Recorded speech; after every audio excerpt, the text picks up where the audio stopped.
Hinikayat naman ng Department of Labor and Employment ang mga biktima ng bagyo na magparehistro sa ahensya para mabigyan kaagad ng trabaho. Sa programa ng ahensya, nais din itong maibalik ang kumpiyansa at lakas ng loob ng mga manggagawang biktima ng kalamidad. Si Robbie Cerezo para sa detalye.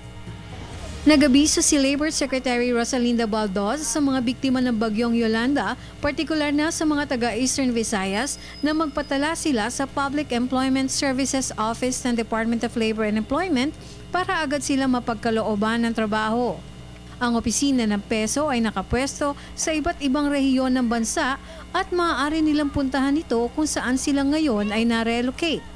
Bukod sa Public Employment Services Office ng DOLE, hinihikayat na puntahan at magparehistro sa online job search at job skill matching ng pamahalaan.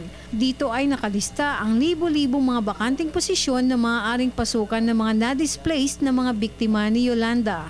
Ayon sa DOLE, prioridad ang mga taga-Leyte, Eastern Samar at Western Samar na mga aplikante. Ayon pa sa kagawaran, ang mga nakapagparehistro sa kanilang PESO satellite offices ay magkakaroon rin ng pagkakataon na ma-match ang job skill sa mga gagawing job fairs ng DOLE sa iba't ibang rehiyon ng bansa. Ilan sa mga trabahong kailangan ay mahigit 20,000 sales clerks, 12,000 merchandisers at libo-libong factory workers, laborers, service crew, promo salespersons.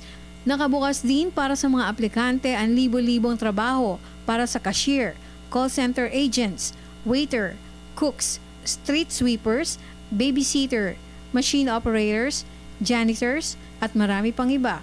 Mayroon ding mga trabahong ino-offer na uubra rin sa mga skilled workers at ito ay makikita rin sa online site ng PhilJobNet.